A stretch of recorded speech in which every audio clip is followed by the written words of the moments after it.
कंचूरम आदिर्नावनेश्वरी शुभां सुते देवी प्रणमामि हरिप्रिय। ओम वृंदावै तुलसी देवै प्रिया वै केशवस्य च कृष्णभक्ति प्रदे देवी सत्वभक्ति नमो। तावीनाम् अपराधलक्ष्यै क्षिप्ताश्च कामादितरङ्गमात्रै कृपामयि त्वं शरणं प्रपन्नं वृन्दे नमस्ते चरणारविन्दं वृन्दे नमस्ते चरणारविन्दं वृन्दे नमस्ते चरणारविन्दं। श्रीकृष्ण चैतन्य प्रभु श्री अद्वैत गदाधर शिवासादि श्री गौरभक्तवृंद। हरे कृष्णा कृष्ण कृष्ण हरे हरे हरे राम राम राम हरे हरे। इसको तो बंद कर लो, मेरा नहीं चाहिए, केवल वही चलते रहे। हाँ प्रभु जी।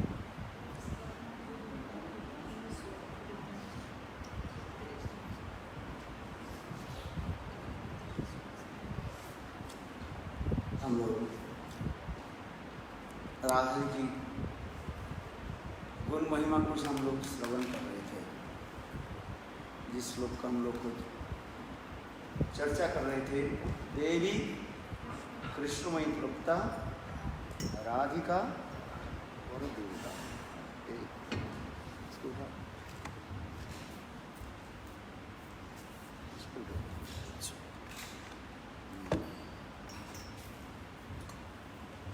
सर्वलक्ष्मी सर्वकांति सर्वमोहिनी परा।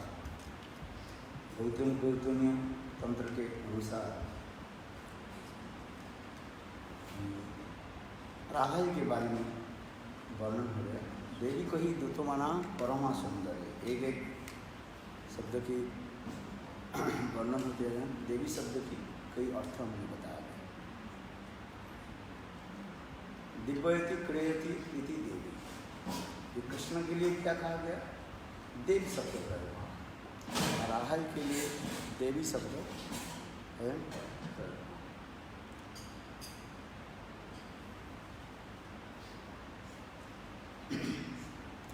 राधा की अंग कांति की छटा होने के नाते उनकी देवी भी कहा। इतने सुंदर अंग कांति और देवी को ही परमा सुंदरी। परमा सुंदरी में अत्यंत जो है सुंदरी है। इस जगत में तो होना संभव ही नहीं है। श्रील भक्तिविनोद ठाकुर वर्णन करते हैं जय वेदना ग्रंथों में। सुंदर और सुंदरी की जो शब्द की तात्पर्य उत्पत्ति जो है, इनकी समस्त अंगों की संपूर्ण रूप से सुष्ठु रूप में सर्व आकर्षक होता है। उसे कहा जाता है सुंदर और सुंदरी कहा जाता है। सर्वांग सुंदर है। इस जगत में हो सकता है सामान्य रूप में कुछ अंग की सुंदर होता है और वही क्या बन जाता है? मिस यूनिवर्स बन जाता है। चरण कमल की नखचंद्रिमा से लेकर के मस्तक के केस आदि इतने सुंदर सुचारू रूप में विराजमान थे। वह राधा जी छोड़कर कर किसी नहीं। चंद्रावली आदि में भी ये संभव नहीं। इसलिए राधा की सुंदरता भी वर्णन किया गया आचार्य पाद। कैसे उनके हाथ पैर मुंह आदि जितने भी अंग आदि है सुंदरता से वरिष्ठ। स्वयं रमा रमणम सुंदरता वरिष्ठ सौंदर्य मोहित समस्त जगत विनश्य है। हमारे रूप गोस्वामी पाद भी वर्णन कर रहे हैं, ये स्वयं रमा रमणम सुंदरता वरिष्ठ। ये राधा की सौंदर्य माधुर्य जो है वो अपार है, इसे भी पार नहीं पाते। समस्त वैकुंठ की लक्ष्मी आदि की सौंदर्य माधुर्य भी पराभूत करने वाला।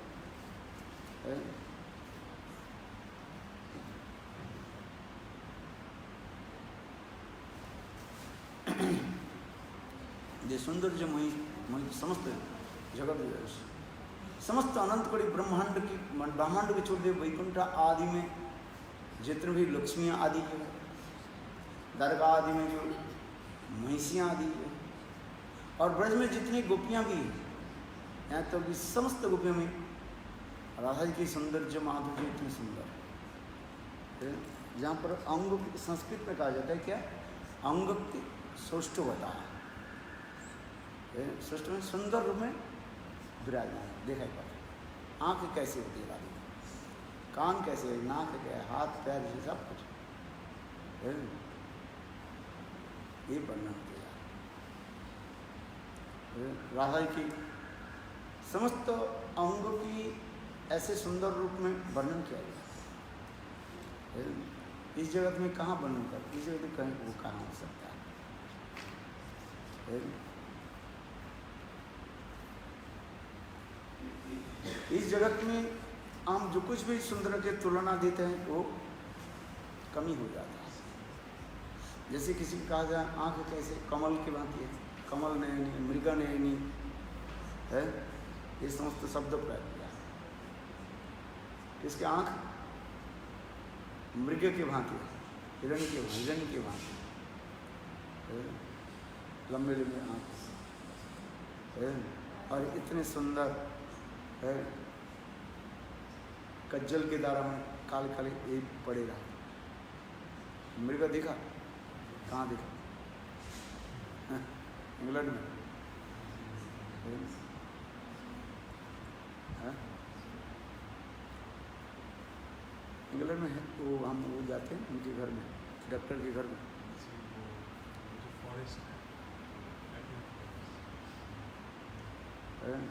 एक दिन प्रातः काल में उठ कर भजन कर रहा था, वो मृग बिल्कुल हमारे निकट में आया। क्या नाम वो डॉक्टर है?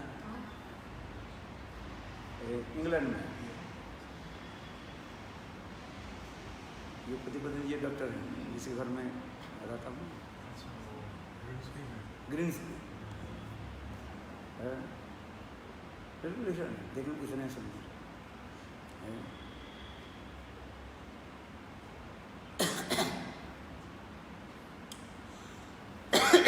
चलो, देवी को ही दूत माना परमा सुंदरी, परम सुंदरी है। तो देवी कृष्णमयी प्रोक्ता, राधिका परदेवता, और नाम भी कैसे राधिका, राधा नाम भी उसमें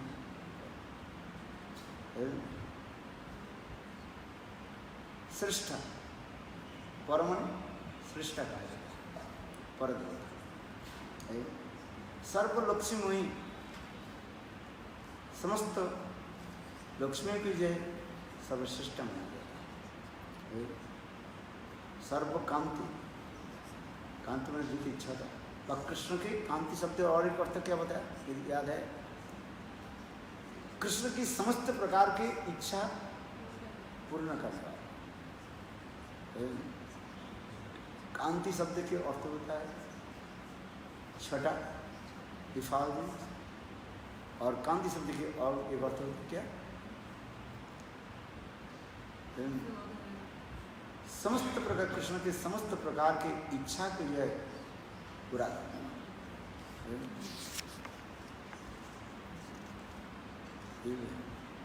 सर्वसौंदर्य कांति वैसे ताहते सर्वलक्षी गणे स्वभाव जहाँ हो, किंबा कांति शब्दे कृष्ण सब इच्छा कहे।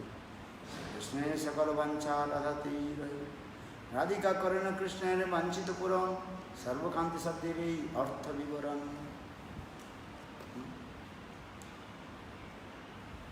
और सन मोहिनी पुरा कृष्ण के भी मोहित का है, इसलिए कृष्णदास कविराज कहते हैं कृष्ण की काज है भुवन मोहन, जगत मोहन कृष्ण तार मोहिनी अते समस्त परा ठाकुर। कृष्ण के सौंदर्य माधुर्य से सुंदर है, लावण्य सार असमर्थ अनन्न दिग्भि विभंति गुप्तस्तव किमचरण युद्मस् रूपम लावण्य सारम असमर्थ अनन्न दिग्भि विभंति। माथुर रमणीय जब कृष्ण वृंदावन से जब मथुरा में प्रवेश कर रहे थे, कृष्ण की सौंदर्य माधुर्य देख करके मथुरा की रमणीय स्त्रियां भी एक दूसरे की चर्चा करने लगी। ये देखो कभी कृष्ण कितने सुंदर है। अभी तो कृष्ण मथुरा में है, जब कृष्ण वृंदावन में विराजमान होते थे, रहते थे, उस समय कृष्ण की सौंदर्य माधुर्य कौन वर्णन करे। इसलिए कह रहे हैं गुप्तस्तव किमचरण जदुमस्वरूपम लावण्य सारम असमर्थ अनन्न दिग्भि विभंति। ये गोपियां कौन सा तपस्या की? गुप्तस्तप। ये कृष्ण के अभी हम लोग जो रूप दर्शन कर रहे हैं, कहाँ पर? मथुरा में। जब कृष्ण वृंदावन में विराजमान होते थे तो उनकी सौंदर्य माधुर्य क्या कौन वर्णन करे? बोले अंतर क्या है? यहाँ पर भी सुखदेव गोस्वामी पाद बहुत चतुरता के साथ क्या बोल रहे? ये वृंदावन कृष्ण और मथुराधीश कृष्ण और द्वारकाधीश कृष्ण, ये तीनों कृष्ण की एक विशेष वैशिष्ट्य दिखा रहे हैं। भगवान के 3 धाम है, एक है पूर्ण, एक पूर्णतर और एक पूर्णतम धाम वर्णन किया है। द्वारकापुरी के क्या कहा जाता है? पूर्ण धाम कहा जाता है। मथुरा के कहा जाता है पूर्णतर कहा जाता है, और वृंदावन के कहा जाता है पूर्णतम धाम है। ठीक उसी प्रकार उनके परिकर भी उसी प्रकार होते हैं, परिकर भी उसी प्रकार। द्वारका में कृष्ण के परिकर आदि है, माधुर्य रस के परिकर, रुक्मिणी आदि, रुक्मिणी सप्तभामा आदि, महिषियाँ आदि के ऊपर। और द्वारका में एक द्वारका जो मथुरा में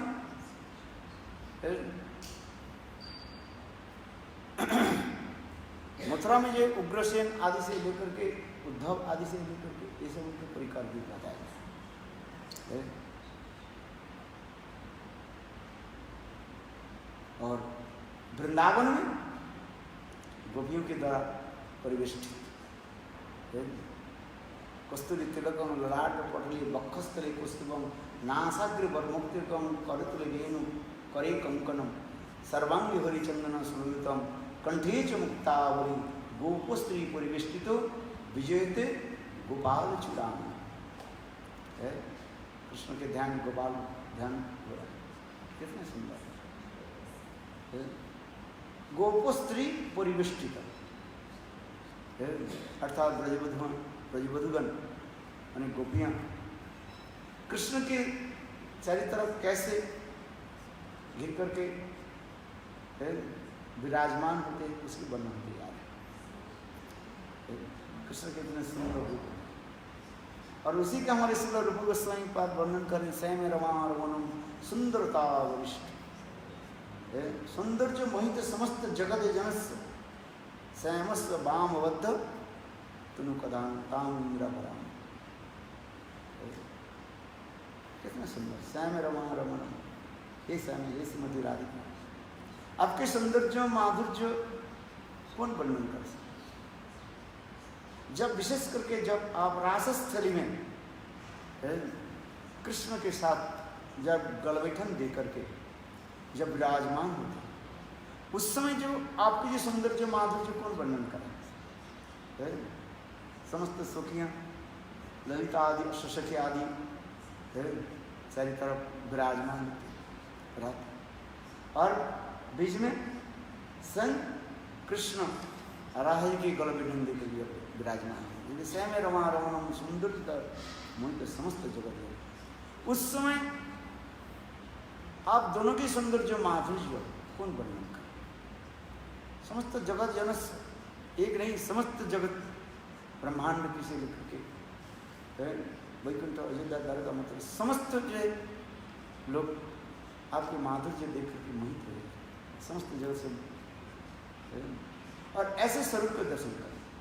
कहने की तात्पर्य यह हो रहा है, कृष्ण अपने सर्वोत्तम रूप को कहाँ प्रकाश करते हैं? रासस्थली में और राहाई के साथ। इसलिए कहा कि भगवान की एक विशेषता है, जैसे जैसे परिकर होता है उस परिकर के निकट भगवान अपने स्वरूप माधुर्य को प्रकाश करते रहते हैं। कथा भी तो उसी प्रकार की होती है, जैसे एक श्रोता होगा,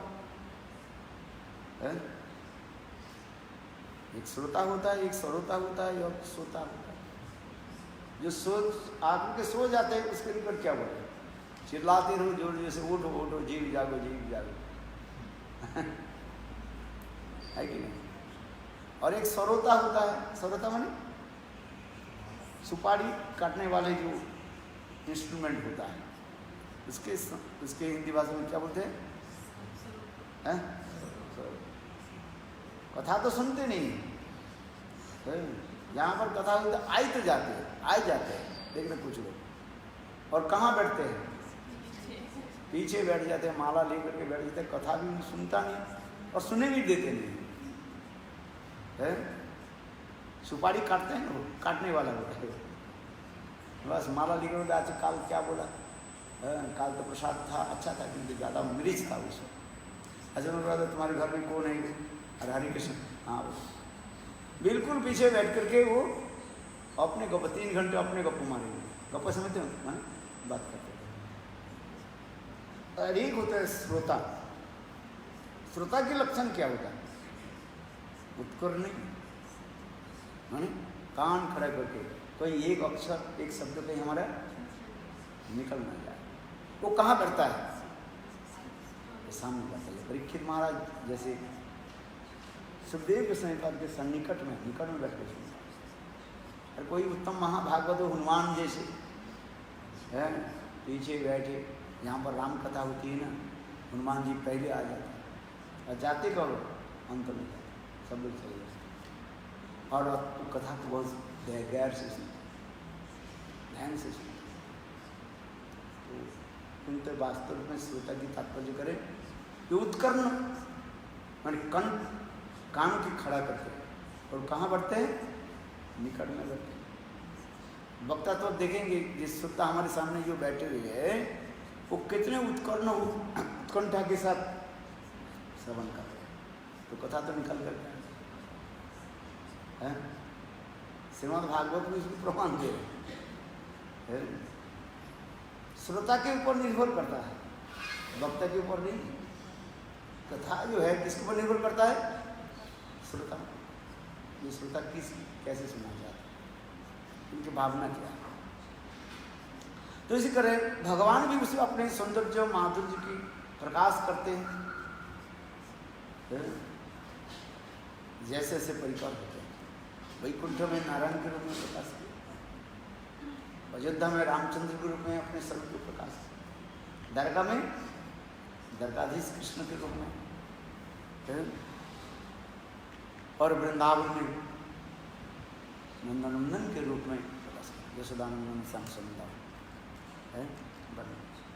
तो इसी प्रकार सर्वोत्तम कृष्ण के सौंदर्य माधुर्य कहाँ प्रकाशित हो रहे? रासस्थली है, जहाँ पर ललिता विशाखा आदि समस्त सखियों की विराजमान। जिसे कहते हैं स्वयं रमा रमणम सुंदरता दृश्य सौंदर्य मोहित समस्त जगत जनश। तो इसी प्रकार जो कृष्णदास कविराज जगत मोहन कृष्ण तार मोहिन अति समस्ते पराग। कृष्ण के कहा जाता है जगत मोहिन, और कृष्ण की जो मोहन करने वाले, मोहित करने वाले है कौन है? श्रीमती राधिका। इसलिए श्रीमती राधिका क्या नाम है? जगत मोहन मोहिनी। ऐसा जगत मोहन मोहिनी, ऐसे सुंदर श्रीमती राधिका के रूप में। राधा पूर्ण शक्ति, कृष्ण पूर्ण शक्तिमान, दुई वस्तु भेद नहीं शास्त्र प्रमाण। मृगम तारबंद जैचे अविच्छेद, अग्नि जलाते जैचे कभु नहीं भेद। राधा कृष्ण वही सदा एक ही रूप, लीला रस आस्वादिते धरे यही रूप। तत्व सिद्धांत भी यहाँ पर वर्णन करते जा रहे हैं। ये राधा और कृष्ण, राधा जी के पूर्ण शक्ति कहा, और श्रीमती कृष्ण के क्या कहा जाता है? पूर्ण शक्तिमान। दोनों को ही देख रहे। जिस प्रकार मृगमत और उनकी गंध कस्तूरी और उनकी गंध एक ही साथ विराजमान, एक ही साथ। कपूर, कम्फार, कपूर और कपूर की गंध ही एक ही साथ में, अलग नहीं है। अग्नि, अग्नि की दाहिका शक्ति अलग नहीं होता।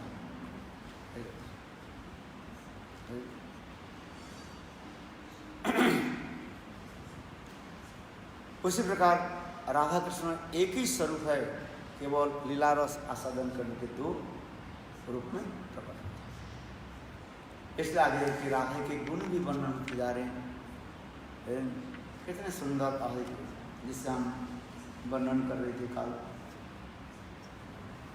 प्रबोधानंद सरस्वती पाद राधा की सुंदर जो महिमा वर्णन करते हुए सुंदर एक श्लोक उन्होंने रचना की। सप्त समुद्र भाव उसमें वर्णन किया है। वैदग्ध सिंधु अनुरागैक सिंधु, वात्सल्य सिंधु अति सांद्र कृपैक सिंधु, लावण्य सिंधु अमृत छवि रूप सिंधु, श्री राधिका स्फुरतु में हृदय के सिंधु। और सिंधु ले, सिंधु बन समुद्र। राधे की एक एक गुणों की वर्णन किसके साथ दे रहे हैं? सप्त समुद्र के साथ तुलना है। जैसे धरित्री देवी सप्त समुद्र, 7 समुद्र के द्वारा घोषित है। श्रीमद् भागवत में वर्णन, पहले भागवत की कथा में वर्णन कर देते। प्रियव्रत ने बहुत प्रभावशाली था, अनेकों प्रकार की जो रिद्धि सिद्धि आदि वो उन्होंने प्राप्ति कर दी। और उन्होंने क्या की, देखा क्या सूर्य उदय होता है और अस्त हो जाता है। तो देखा क्या रात्रि काल में अंधकार हो जाता है। सूर्य उदय अस्त के बारे में भी यहाँ पर भी लिखा गया भागवत। सुमेरु पर्वत जिस समय सूर्य सुमेरु पर्वत के उस तरफ चले जाते हैं, दूसरी तरफ क्या हो जाता है? अंधकार हो जाता है। एक तरफ आलोकित होता है और दूसरी तरफ अगर रामचंद्र ने किया है, एक तरफ अंधकार हो जाता है और दूसरी तरफ प्रकाश होता है। प्रियव्रत ने विचार करने लगे, मैं एक ही साथ में संपूर्ण रूप में धरित्री देव के जय आलोकित कर देता हूँ। इसलिए उन्होंने क्या कि अपने जोग प्रभाव से एक दिव्य रथ को उन्होंने प्रस्तुत की, तैयार की। बोले जिस रथ की इतने छटा तेज द्वितीय सूर्य की भांति होने लगी। प्रियव्रत महाराज जब वो रथ में विराजमान होते थे, बोले उस रथ की जो छटा जो कांति द्वितीय सूर्य के भांति सब आलोकित हो जाते। अच्छा ये ठीक है कि ठीक है? अंधकार चाहिए कि नहीं चाहिए? अंधकार नहीं हो तो हम सो नहीं पाएंगे, और केवल दिन रहे तो काम नहीं, दोनों चाहिए। भगवान जो सृष्टि किया, जो कुछ भी किया, सब सोच विचार करके किया है। भगवान की कुदरत की पर और दूसरी कोई कुदरती करे वो अलग हो जाता है। देखो पहले हम इस शरीर में आ जाए, भगवान ने ऐसे सुंदर शरीर को सृष्टि किया, भगवान की कुदरती कैसे सुंदर है। जहाँ जहाँ पर हमारे अंग होना चाहिए वो सब अंग के उसी प्रकार सृष्टि किया। आँख कहाँ होना चाहिए, पैर कहाँ होना चाहिए, हाथ कितने कैसे होनी चाहिए, कितने दूरी में होना चाहिए है। सब भगवान की सृष्टि जो है इस सूक्ष्म रूप में ठीक विचार करके किया है। ठीक है, किस अंग की कितने दूरी होने चाहिए, एक आंख और दूसरी आंख की दूरी कितनी होनी चाहिए है कि नहीं। उंगली जो भी भगवान ने जो किया देखो है, विचार करके किया कि नहीं। यदि सब उंगली के जो है हम है फिंगर की जाए एक बराबर कर देते तो हम लिख नहीं पाते हैं, काम कर नहीं पाते हैं। कोई ये देखो एक से थम है, ये मोटा है या कोई छोटा में नटा है, नटा सा है नहीं है, क्या बोलते हैं शॉर्ट है। इसके और गए ये थोड़ा बड़ा आ गया, ये बीच में आ गया है, ये दूसरे और ये छोटा है, ये पतली है और ये मोटा है।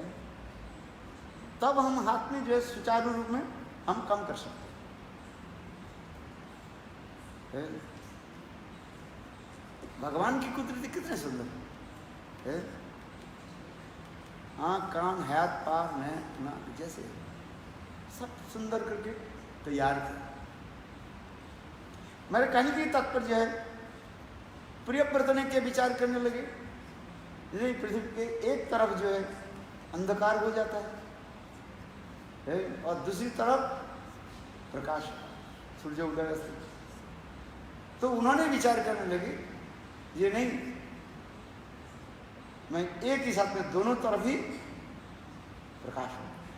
इसलिए अपने योग बल से एक रथ को प्रस्तुत किया है और उस रथ में बैठ करके वो चले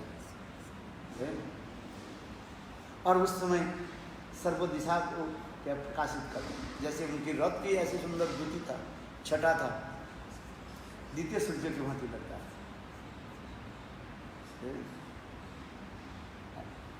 और उनकी रथ की पहिया से क्या क्या बना, 7 समुद्र बना, सप्त समुद्र, नदियाँ और क्या बोलते हैं पोखर आदि अनेक प्रकार के सब बनाते। उनके रथ की पहिया जब चलता था, रथ के पहिया से ये समस्त बनी हुई।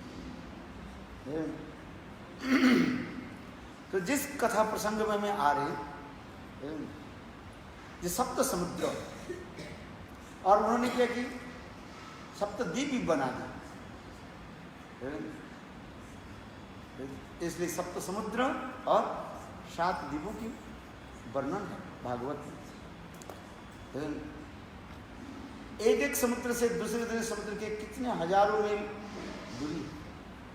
आज विज्ञान कहाँ खोज पाए, विज्ञान तो ऊपर की तरफ जा रहे हैं खोजने के लिए है। कहाँ मंगल ग्रह में जाना चाहते हैं, कहाँ चंद्रलोक में जाना चाहते हैं, कहाँ कहाँ जाना चाहते हैं। अरे जिस पृथ्वी पर है उसकी खोज नहीं पा रही, ऊपर की तरफ जा रहे हैं। एक कहावत कथा है, है। एक संत महात्मा चल रहा था, है, और चलते चलते गड्ढे में गिर गए, चिल्लाने लगे। एक विज्ञ व्यक्ति आगे, पंडित आगे के बोले, भाई क्या बात है, नीचे तू कैसे गिर गया, नीचे कैसे गिर गए, गड्ढे में कैसे गिर गए? बोले मैं ऊपर तरफ देख रहा हूँ, आकाश में कितने तारे हैं, कितने नक्षत्र है, ये मैं देख रहा था, है? इसलिए ऊपर की तरफ देखते देखते मैं जा रहा था। अरे ऊपर देख लो, पहले तो जहां पर तो पैर है उसके तो देखो, खोजो, तुम कहां पैर रख लो, है? तुम गड्ढे में गिर गए, किस तुम नीचे की तरफ जमीन पर नहीं देखा। अच्छा बस तो आप बताओ कि ऊपर की तरफ ऐसे देख करके चले और गिर जाएगी नहीं है। चलना कैसे चाहिए, जहां पर हम जिस जमीन पर रह रहे हैं उसकी तरफ देखना चाहिए कि नहीं चाहिए, न ऊपर तरफ देखे। तो विज्ञान की उसी प्रकार आज भी विज्ञान भी उस तरफ से कहाँ खोज लगा रहे ऊपर की तरफ। अरे जिस जमीन में है उस जमीन पृथ्वी को तो देखो कैसे। हमारे भागवत में जो वर्णन है, 7 समुद्र है, 7 समुद्र, 7 द्वीप, 7 टापू है? ये सब भागवत में पढ़ना है सब। अभी जितने भी हम देख रहे हैं, कौन सा समुद्र के बारे में हम देख रहे हैं? केवल सब खारी जल है, लवण समुद्र से खा जाए, सब घूम कर सब लवण। इसके बाद क्या समुद्र है? इक्खु रस, गन्ने के रस के समुद्र कहा गया भागवत के अनुसार, है?